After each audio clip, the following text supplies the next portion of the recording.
Hey guys, what is going on, and welcome back to another episode of our Road to Glory career mode with St. Pauli. This is episode number 10, and we start today's episode off by closing out the January transfer window with an international management offer here from Canada, but I'm not going to do the Canadian dream in this career mode and manage them once again, so we say no to that offer.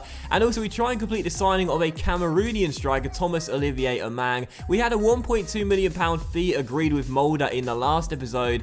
The Norwegian club said that was totally fine. However, the striker said he wanted to understand his role at the club, so declined the first contract. We offer him another one, and we shall wait and see what he says to contract number 2. But also, as we close out the window, we still have a little bit of money left over as well. And if we do sign a man for £1.2 million, we'll still have around, how much money we'll have left over? I'm not entirely sure.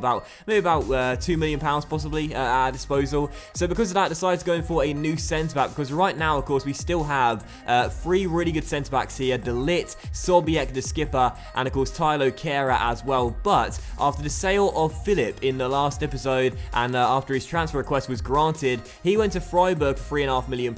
We've only got 3 decent centre-backs here now, and of course playing a 3 at the back formation means that if we get an injury or a suspension, we're going to be in trouble. So we need a new centre-back. I went for 2 there. Van Drongelen, who was in my transfer targets video, and also Branimir Kalajka, a Croatian centre-back currently playing for Benfica. However, Amang did accept his second contract, so after declining the first and the initial one, he does accept the second one. So Amang is in. I've signed this guy purely for those physical stats. He looks like a physical monster. He's just 18 years old as well. And as a backup striker, we needed one. I discussed that in the last episode. So Amang is in, and I'm delighted with that. I still do want to make one more signing though. So it's deadline day. We enter deadline day here.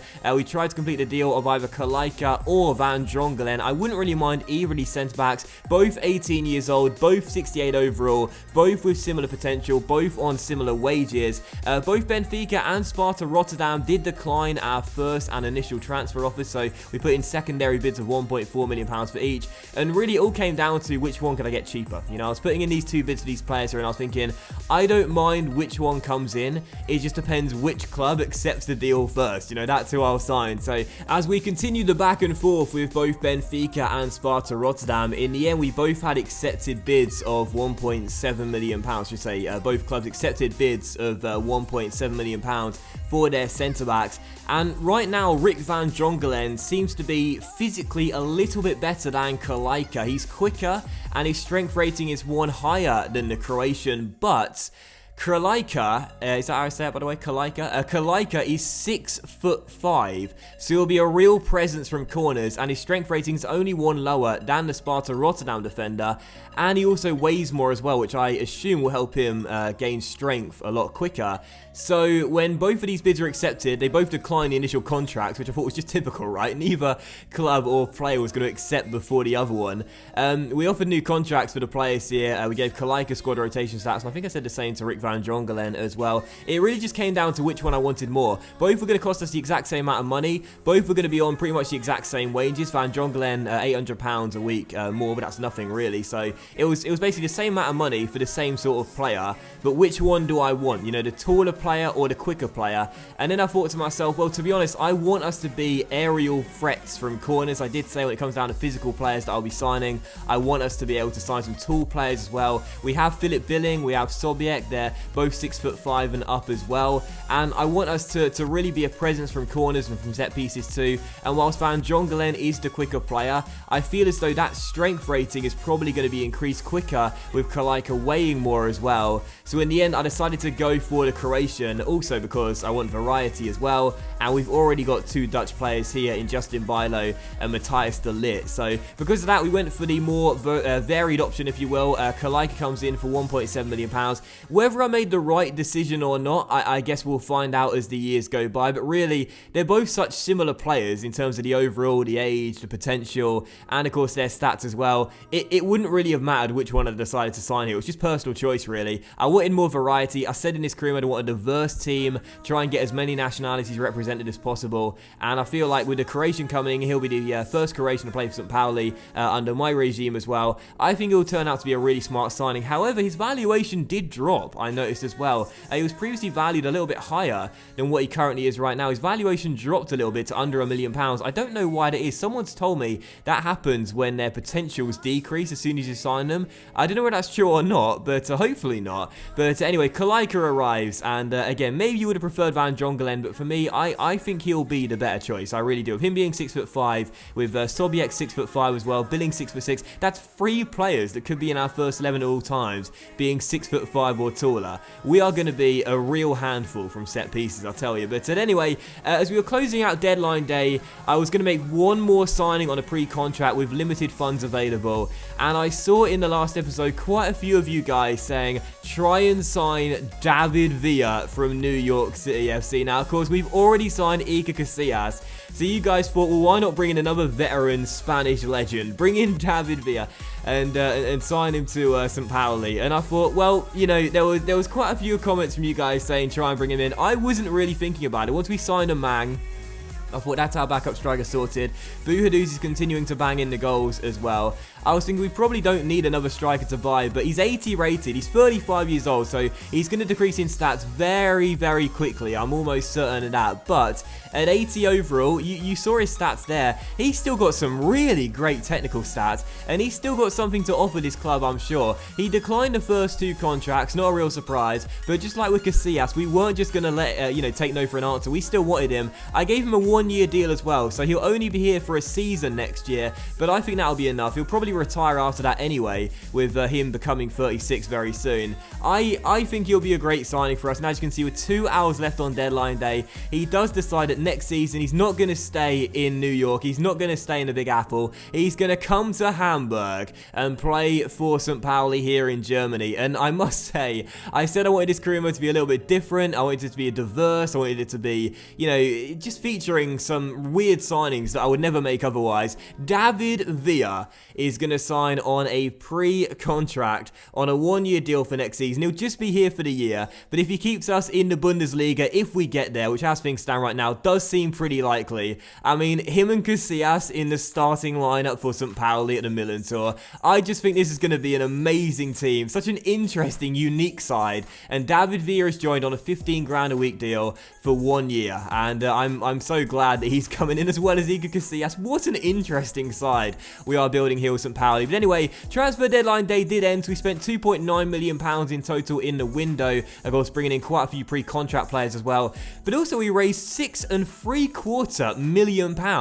We're a Zweite Bundesliga club. We raised almost £7 million in one transfer window. And of course, the vast majority of that money was raised by the sales of Robin and Philip. But either way, that's quite a lot of money to raise for a Zweite Bundesliga side, I would say. But anyway, as you take a look at the full list of completed negotiations in January, I have a question for you guys today, and that is, how would you rate our transfer business out of 10 in this window? Of course, I signed a couple of players based on your suggestions, and obviously bringing in Villa and Iker Casillas, 2 really interesting players for next season, a few pre-contract players coming in. It was a really interesting January transfer window. So a question for you guys, how would you rate our business together out of 10? I've got to be honest here, I think we had an amazing January window, and I would give us a 9 out of 10 for the business in the January transfer window, because of course we sold Robin, we sold Philip, but I think we can live without those players. And when we're building for the future with signings like Kalaika and a man coming in as well, and of course all those pre-contract signings to arrive as well, Svila on a 2-year loan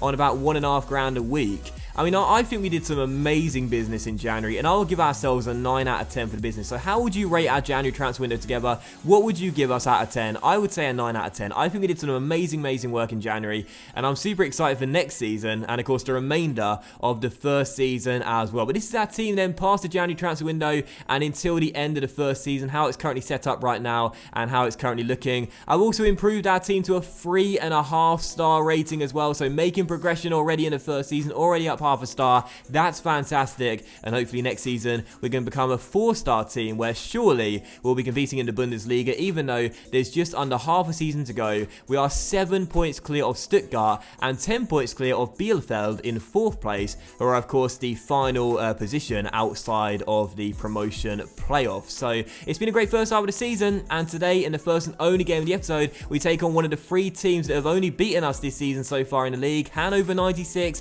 here at the Milan Millantor, aiming to bounce back and return to winning ways after the goalless draw against Union Berlin in the last game in the last episode. So massive game here as first host, third place. Can we get a huge win and pull away at the top of the table, or will we lose the first game of the season here at the Millantor and have our fantastic undefeated streak here in Hamburg end as we come into the second half of the season?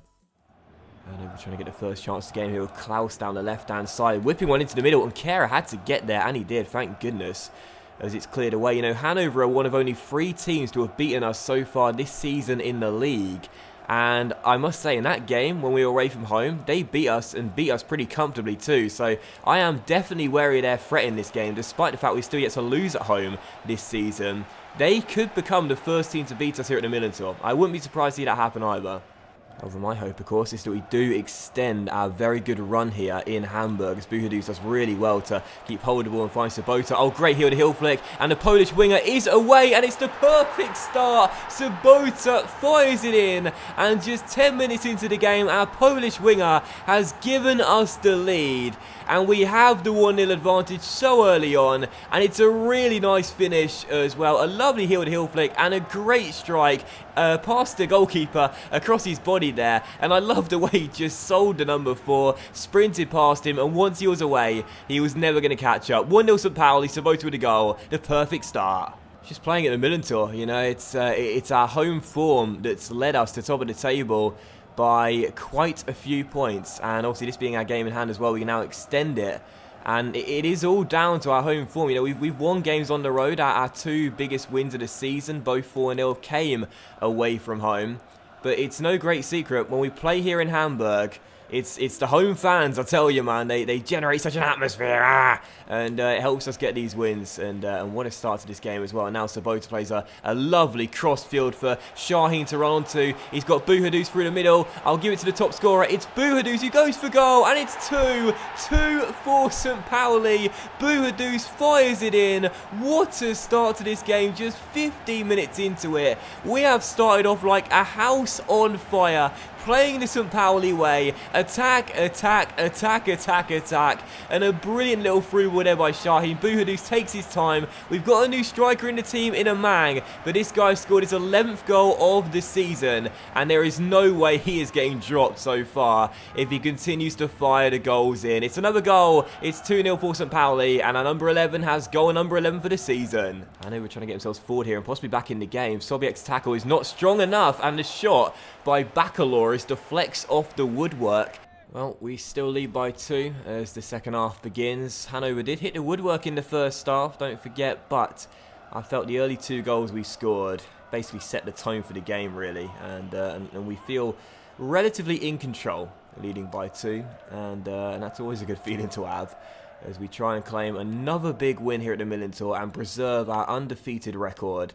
And just our general play here in Hamburg is so good. I mean, I know our 2 biggest wins so far have came away, but here we never seem to look capable of losing a game, regardless of our opponents, as Mane storms forward. Nice little turn there as Moses running through. I'll give it to him. It's Moses Odja, takes his time and finesses the ball into the top corner. It's the Engine with a big man finish, making it 3-0 to St. Pauli, and surely now the game is done just 5 minutes after the break. Nice little skill and through ball by Mane. Moses fakes his man out, and what a lovely finish there, finessing the ball into the top corner. He scored in our last home game and set up 2 as well. Well, now he's got 2 goals in his last 3 games for the club. Moses with the finish, 3-0 for St. Pauli, and surely now we're on course for another big 3 points. Well, I've just sent on Thomas Olivier Amang for his debut for Buhadus. Can he get a debut goal? That's the question.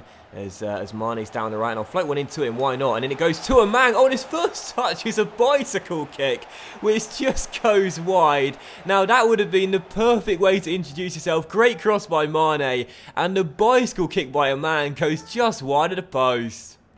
One late chance for a consolation goal for Hannover as they chip the ball inside. Sobiek, however, a big man header, gets the ball clear, and Moses Can't deny that cross into the middle, but Delit can. And the header away is met by a Mang. And now one late chance on the break here to wrap the points up and add a fourth goal. It is a Mang on his debut. Back towards Shaheen. It's Shaheen coming forward. It's Shaheen on the ball. Turns his man. Rolls it inside towards Butchman. It's 4. Butchman with the finish. His first goal of the season. 4-0 to St. Pauli, a classic counter-attack, and that will do it as we secure the points in style and equal our biggest win of the season. For the second time, we've now had 3 4-0 wins as Butchman adds the 4th. Great finish, points in the bag, and what a way to finish it.